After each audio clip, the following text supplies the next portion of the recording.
Hello everyone, excited to be showing you the Lebanese Championship that's going on over the board. That's right.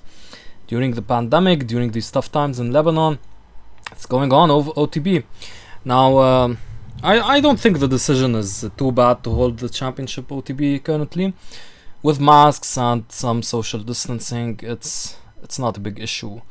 But you know, the location it's being held in the capital, of course, which saw an explosion, very unfortunate one, and yeah, rest in peace to all the victims. Yeah, that was 2 months ago, so I don't know about the, let's say, grand scheme of things of holding this event, but I mean, the coronavirus pandemic should not be a big deterrent if masks are worn, if social distancing is observed, if proper sanitization is performed, which isn't that big of a deal anyway. It's a respiratory illness, but yeah, it's helpful, of course. Now, I myself have declined participation for several reasons. Not mostly to do with the coronavirus pandemic, though that has built into my decision a bit, but it's more to do with the timing of it, of course. And honestly, I didn't know about it for 4 days before the event, so I don't like to go in unprepared, and I'm not really playing much chess nowadays. So anyway, the participants, also the vice champion of the last tournament in 2019, it was FM Faisal Khairallah, who declined participation due to the coronavirus pandemic, as far as I know. So yeah. Okay, but we have the strong hitters here. We have Antoine Assis, who was the previous champion, last year's champion, which was a very crazy performance. He got 10 out of 11. He won the first 10 games and lost to FM Faisal in the final round in a game that didn't really matter because he already clinched the tournament. So yeah, that was a crazy performance, and there were many champions there in that tournament. For example, FM Amr Jawish, Ahmed Najjar. Ahmed Najjar is playing as well. He's here. You can see him, number 2 in the second game. Yeah, so without further ado, let's take a look at the games. We have this game I leave till the end. It's very interesting. We have, honestly, in the second game over here, if my internet did not cut out, yeah, it did not. So yeah, this was honestly a crush by Ahmed Najjar against Mr. Wissam Eid. Now, Wissam Eid isn't really a 1500. He's underrated, of course. But of course, against FM Najjar, he's not. He's going to find it difficult to win. And yeah, honestly, he got thoroughly outplayed in this game. Let's see how that happened. So I'll always show the white perspective, by the way. Anyway, so here we have a Sicilian, normal Sicilian.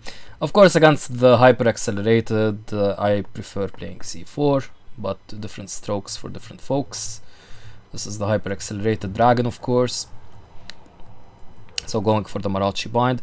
This already f3. It's not a step in the wrong direction, but if you continue here, if you play queen d2 is not so accurate because it allows d5. The whole point of black playing this setup with the hyper accelerated dragon is to not commit to d6 and instead be able to play d5. So here, when you play queen d2, that's not a good idea because now you allow d5, and this is a very freeing move. It liberates the light squared bishop, and this light squared bishop might find good squares over here. So that's a big issue. He decides to take on c6. I'm not sure that decision can be faulted too much. By the way, if we go back here, instead of queen d2, there was knight b3. Now stopping d5 due to the queen supporting the square. D5 can be played anyway, of course. But here it's a much reduced version because now you get queen d2 and can castle. And yeah, this is reduced in the sense because you removed a knight off of the board. And in a way, the piece setup, the configuration is such that you still have play and you're not getting mated because your knight is also on b3, so it prevents kind of this stuff. If we compare it to the game, what happened, knight takes, and now we castle. This is very problematic for white because the b file is open. There's no knight on b3 covering these squares. This knight is still existent, which can, you know, do some really bad damage over here. So yeah, this is not very good. Now black responded with bishop e6, which may not have been the most accurate, because after bishop e6 there's takes, and bishop d4. And this position is actually, this bishop is very strong, counteracting this strong bishop, which could really do a lot of damage combined with the rook on b8 on the b2 pawn. But now here bishop d4 counteracts this bishop, and after rook b8 g4, white is getting in their attack, and that's very important. So this position is about equal. Instead, Wissam played e5, which is a very bad move. We'll see why. I just want to mention, instead of bishop e6, a way to maintain the advantage for black was queen c7, preparing perhaps this rook to come here, and after takes, and whatever, this position with the queen here, at least it adds c file pressure, and it also prepares e5. So if we have bishop here, there might be e5. Here, of course, you can't take. That would be absolutely crazy. Look at this, bishop f5. We're already threatening mate. If you play bishop d3, rook a c8, and this is a tragic position for white, basically lost. The point is, you're castled on opposite sides, so white needs to get in their attack. They still haven't played h4, which is terrible, while black has all of these 4 pieces attacking the king, and this is just losing. So instead, bishop e6 was played. Wissam did not find the correct e takes d5. Instead, he played e5, allowing knight d7. Again, this knight, I told you, it's still existent in the position, so it might be able to do some nice things. So f4 was played here, only way to defend the pawn. Queen a5, aggression started. Yeah, and king b1 here. King b1 is kind of going into the line of fire. I think it's a very bad move. Instead, starting your counter-attack with h4 was called for. But of course, it's not a good position for white either way. So instead, king b1, rook f b8, let's go. Rook a b8 is a possibility, but why not bring the rook that's not doing anything into the attack? Perhaps you'll use this rook on the a file later. So rook f b8, knight e2, and now queen a3. Knight e2 was perhaps another bad move. But there's, you know, b3 is probably needed here, but yeah, there's really, this position is so bad for white. So queen a3, threatening lots of stuff. So queen c3 is played, and he finds the tactic. Najjar, of course, brilliant fm. Queen takes b2. Here, rook b8 could have been played, and this position, of course, it's winning for black, but I mean, there's some counterplay with the 2 rooks. It's winning, of course. It might seem it's better for white, but white has no king safety, and he's down a pawn. So we have a queen and a pawn for the 2 rooks, so this is fine. So queen takes b2, queen takes e3 instead was played, not rook b8, but this is also good because you maintain the queens on the board, so there's less imbalances in the position. So yeah, that makes more sense. By the way, I'm going to speed up a bit because we're spending too much time on this game. I don't want this to be an hour-long video. So yeah, this is a very simple conversion. Queen e1 check, very nice, and now knight b6 c5. Okay, this is just brilliant play. Just watch how Najjar converts this. He leaves nothing to question, and now knight c4 check and GG. Actually, after rook takes e3, he resigned. So yeah, but just a brilliant crush. I think Wissam Eid did not hit the mark against the accelerated dragon, and against someone who plays the accelerated dragon like it's their name. And Ahmad Najjar, yeah, that's going to be tough. Okay, in this game, Mohammad Salman against Mahmoud Abdelaziz, they played a Benko Gambit main line. Okay, I'm not going to delve into the intricacies of this opening, just this is the main line of the Benko Gambit. If you keto your king, basically, main line. Rook e2 was played. This is not a very theoretical move. Actually, a4 I like much more. Actually, no, rook e2 has been played, but the a4 I like more due to this idea, knight b5, and get the other knight to c4, and you maintain some nice pressure on the black position.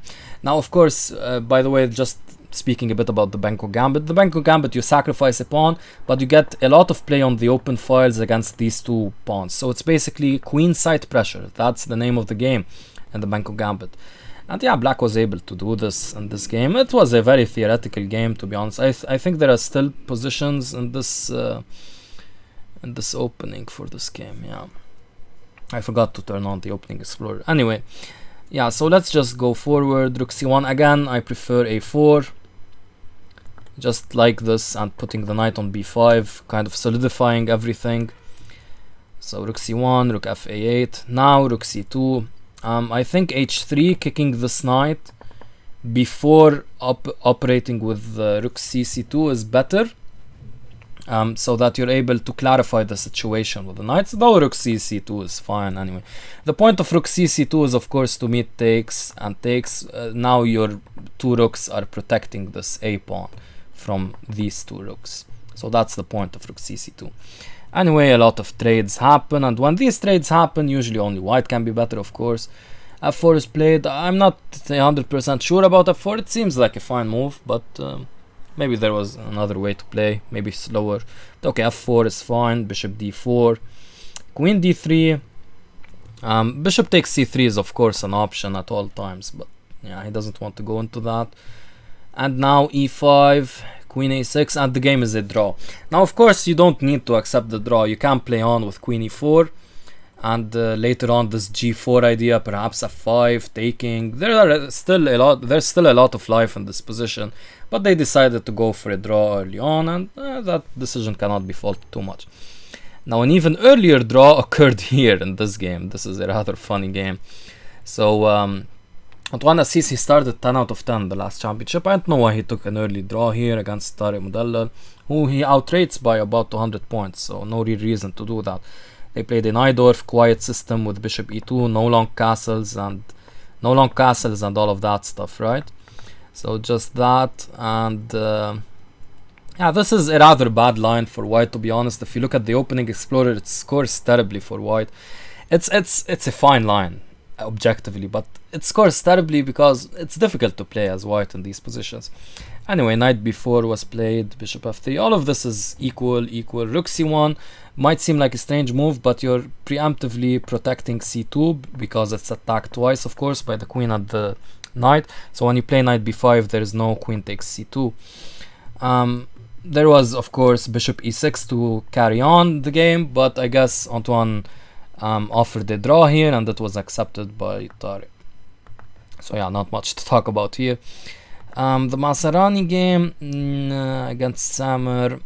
Yeah, let's take a look at it now. It's a long game, but okay, it's just a Catalan kind of King's Indian stuff, and now it kind of morphs into some weird modernish setups. Yeah, I'm not going to talk much about the game.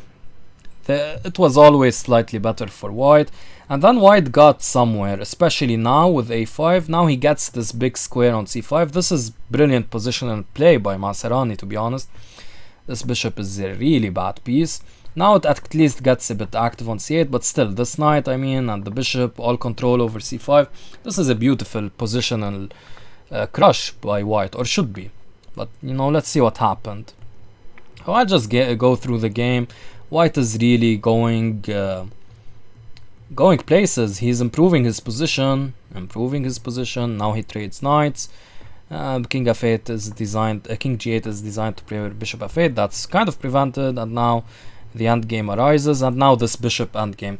f5 is a really nice move. Now these pawns, if you look at this endgame, okay, these pawns are on light squares while these pawns are on dark squares, so they can never be attacked by this bishop. This should be a technically winning position for white.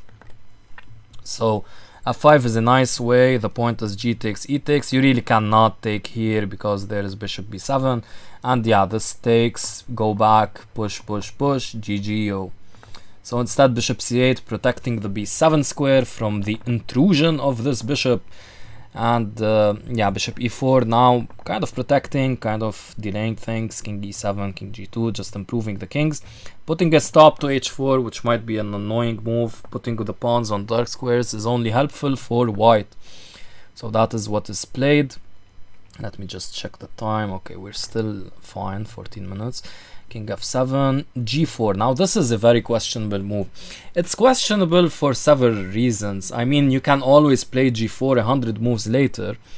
It's just like you're kind of forcing things when you don't really need to. It's a kind of very hasty move.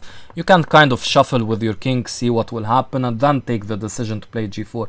Maybe just shuffle now, just move like this. Honestly, I'm serious. You can like seriously move like this, gain with the 30-second increment on the clock. This is a classical tournament, by the way, Lebanese Championships.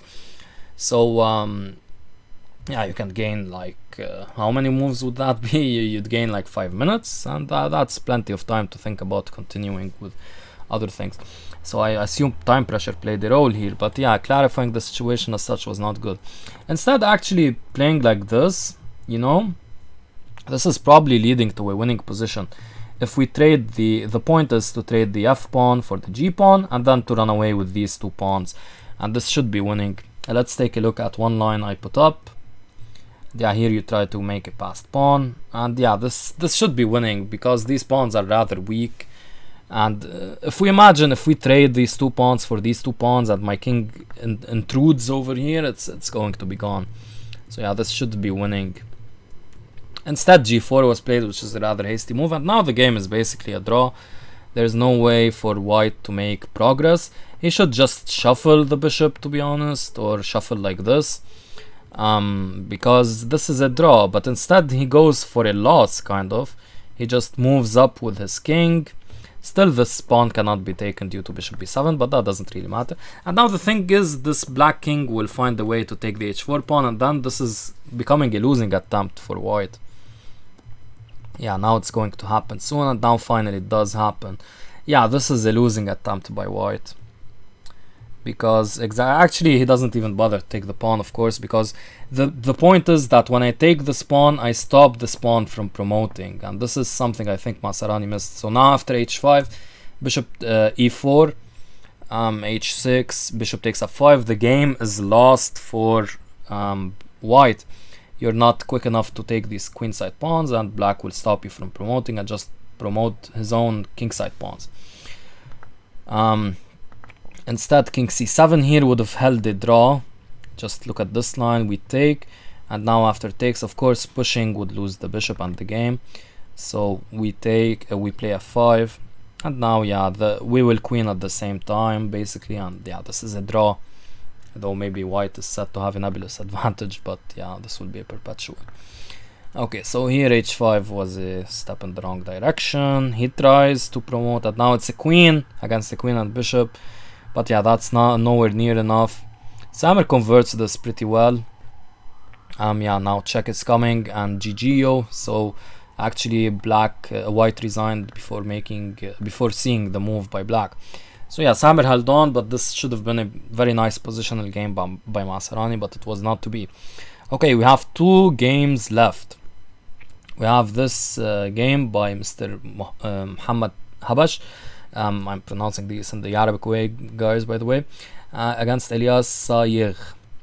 Okay, it's difficult a bit to speak English and Arabic at the same time. I start speaking half English, half Arabic, at English or in Arabic. Yeah. So we have this Tarash. The Tarash defense is of course falling out of popularity here with c5, because exactly due to this, what white is playing is really like, if you're a Tarash defense player and you're facing a strong opposition, there are 2 results here. You're either going to lose or you're going to draw after a heavy struggle.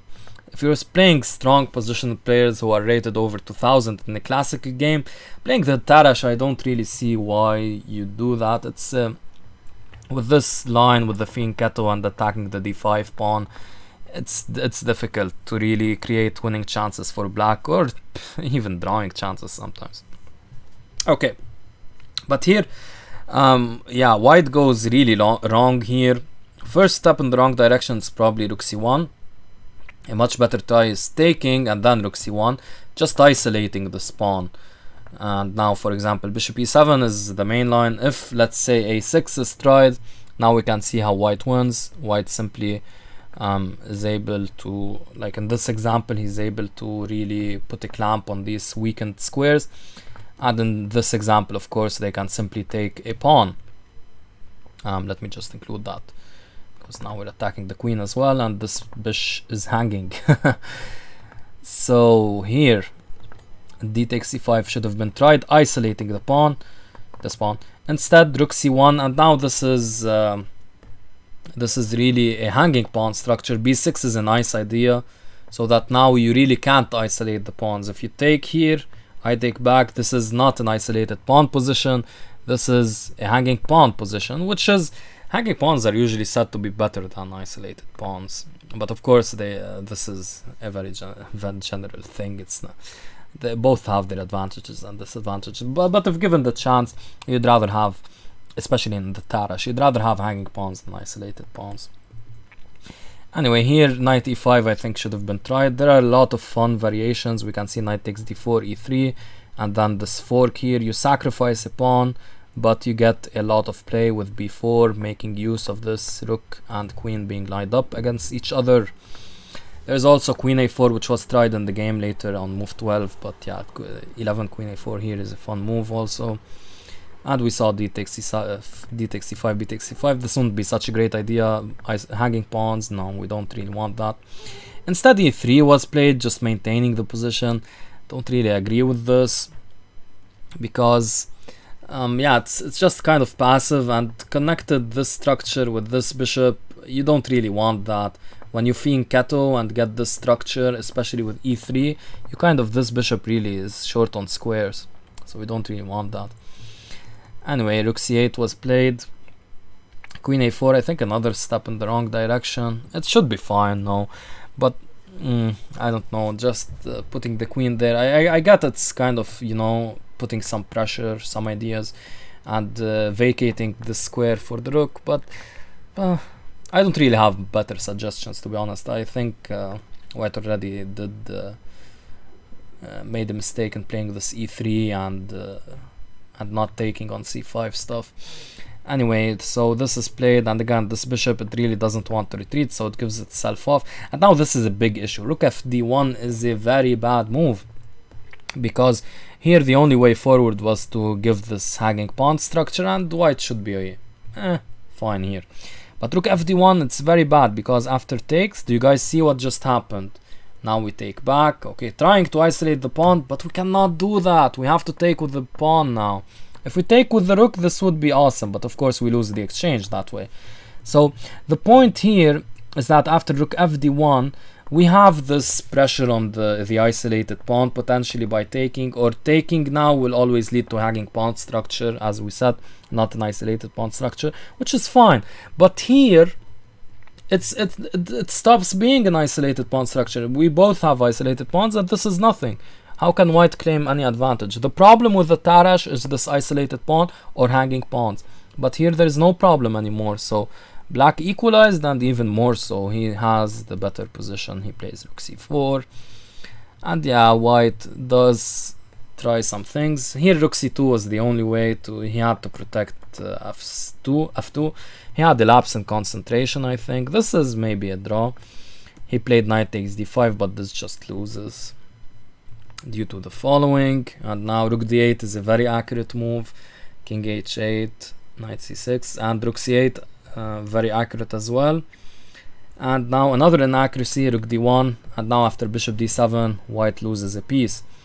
Instead, rook f1 would have attempted to maintain some sort of balance. You're technically not down material, but I mean the black position is much more active with the queen, rook, bishop. They're much more active than these passively placed pieces, though this is a nice bishop, to be honest, but it's lined up with the king. Okay, so rook d1, and yeah, the bishop is lost. By the way, this would be a funny checkmate, right? Okay, Muhammad plays on a bit, but yeah, of course, this is nothing.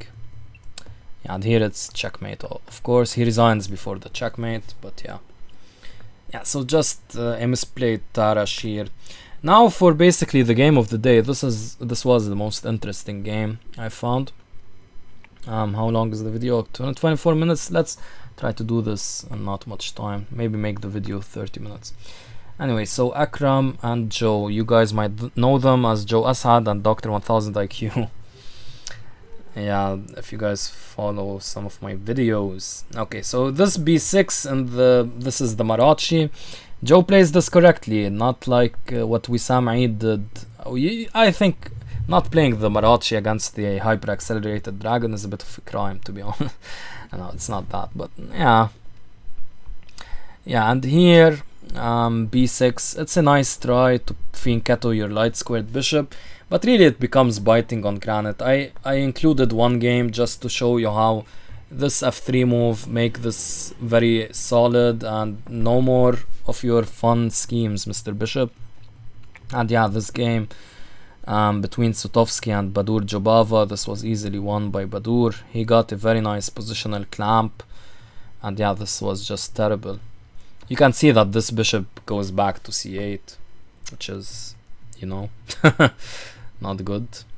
Even here he sacks, had knight c6 check, doesn't even take the exchange, and now yeah, this will win the game. Very nice game by Sutovsky. You can take a look at that more slowly on your own, of course. I'll include the link to the study. Anyway, so queen d2 was played over here. h4, aggressive.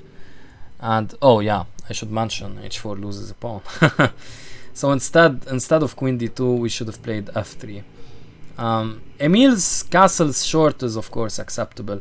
Now, yeah, you know, one thing I noticed here, Joe is making castles long in the Marachi work. It doesn't usually work. You do have a space advantage, but the fact that you pushed c4 and the bishop is here, it's very dangerous to castle queenside in the Marachi as if it were a normal dragon.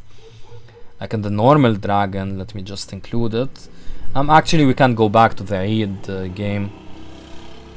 In the normal dragon here, of course you castle long because you don't have c4 here, which weakens your king. But if we go back to the Joe game, you have c4, which weakens your king, so it's a bit dangerous to do this. Now queen d2 basically loses, not queen d2, h4. h4 loses a pawn by force. He should have played f3 here. Oh, I included and the electricity went out. Awesome. Yeah, the power goes out. Okay. I'll just keep talking. You guys can see me in the dark. It's funny.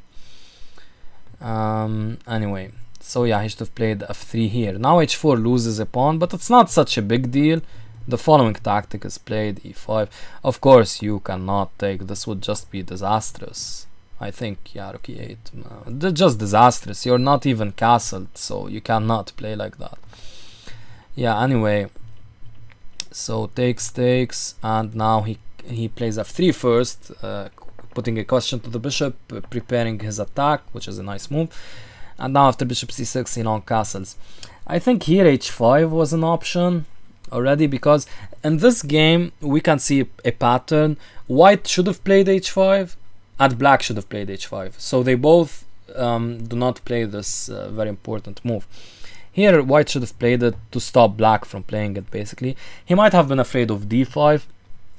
Now I do agree with this decision, not playing h5 here, not later though. Because when you long castle, you block d5 and you can play h5 now. Now of course black should have played h5 themselves to prevent white from playing h5. Of course this gives a hook for the attack. g4 looks completely crushing, I do know that. But you know, what should be played here? I think d5 will be a fine move here. And anyway, it might seem really dangerous and all of that, but it will take time before it really comes into fruition, this thing we have going on here.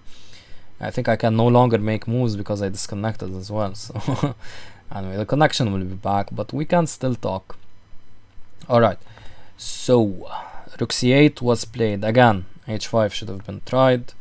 You know, g4 looks very dangerous and all of that, but you have d5 as an option. You have taking as a potential option.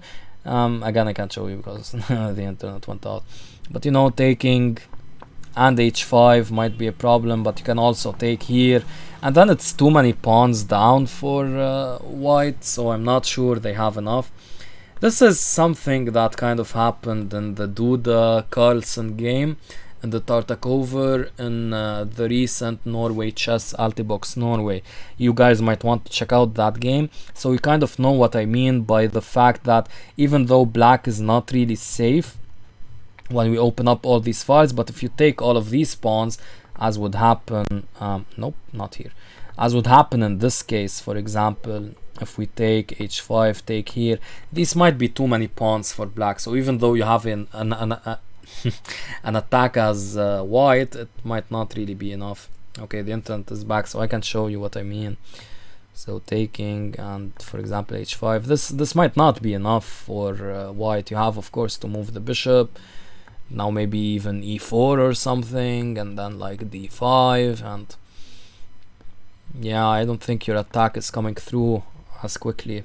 You're kind of getting shoved around. Anyway, so why do I not see h5 as being such a great idea here? Even though it might have been, but here, because there's d5, castling prevents d5, and now this goes into let's put f takes g6. H takes g6 is not as good in dragon positions, because you get an open h file to work with. When you open the f file instead, you get rook f7 to defend the tender h7 square, which is usually a good idea.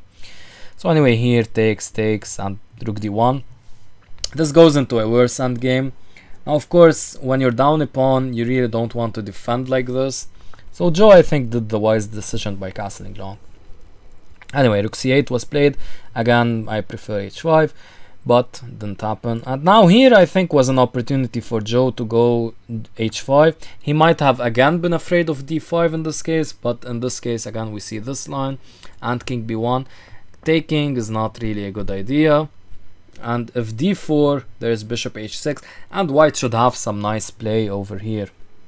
But instead, Joe goes for king b1. This is a routine move in queenside castling, but I think it allows, again, black to play h5. Again, there are complications with g4, but again, not so good for white, I think. Okay, so queen e7 was played instead of h5. And now, finally, h5 happens, rook fd8. Rook fd8 is not something I can really back, because now you have this nice tactic in quotes here. Bishop f6 is the only move to prevent the loss of the exchange.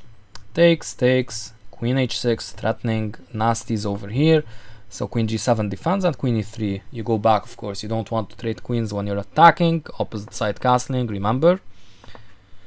And when you have the initiative, and when you're down a pawn. So yeah, this position should be fine for white. Instead, white played rook h2, which I think is a bit slow. Black could have played queen e6, just preparing d5 and getting out of this bishop g5 check idea. Here after rook dh1, again there's this h5 move, and now look at this. Even after g4, you can just take. The white really has nothing over here.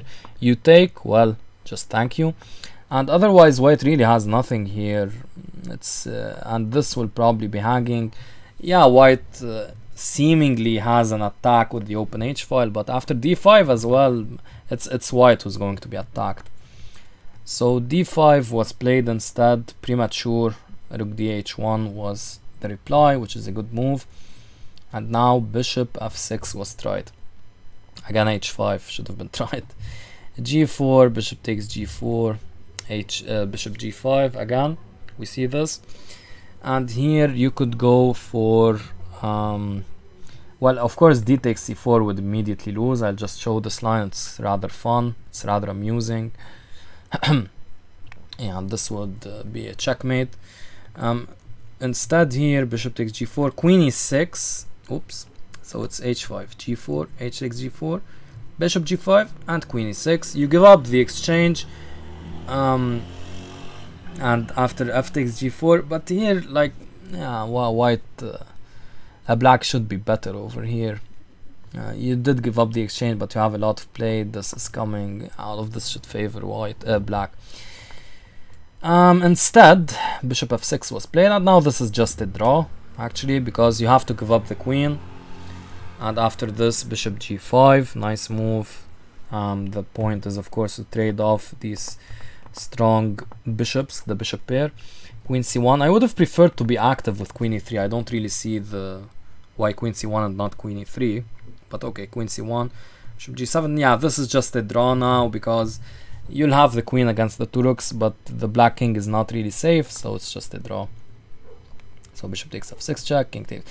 it's equal. It's not a draw, of course. Any side could go wrong, and they both do actually. I should mention a funny way to make a draw here would be the follows, and this, of course, if black wants to play on, they go like this instead of going here and repeating, and this should still be a draw because it's 4 pawns against 4 pawns, bishop pair, queen against 2 rooks, of course, but the problem is this black king, so the 2 rooks should favor the side with the 2 rooks, of course, but the black king is not safe, so white has enough checks to make this a draw. Instead, this was played, queen takes c4. This is a very bad decision, just putting the queen on the line of fire. Instead, f4 would offer the drawing chances we need, takes, and hello, perpetual checks. And of this, we get checks and a lot of funsies. Queen takes c4 instead, rook d4, good move by black, queen a6. And now bishop d7 is the winning move by black. So queen takes c4 was a very bad mistake. Here you have to prevent bishop f5, so we play g4, rook d2, attacking this bishop. Well, it's kind of protected for now, but yeah, you can see nasty is going to happen. b3, trying to create some room for the king. g5, brilliant move, really preventing f4. And just asking white, what are you going to do?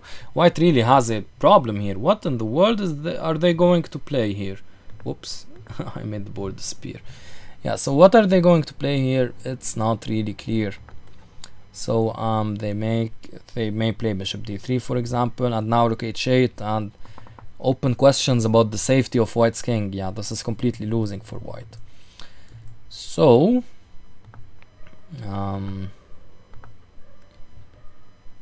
yeah, okay, so rook c7 instead, which is back to drawing territory. Queen a3, preparing some checks over here.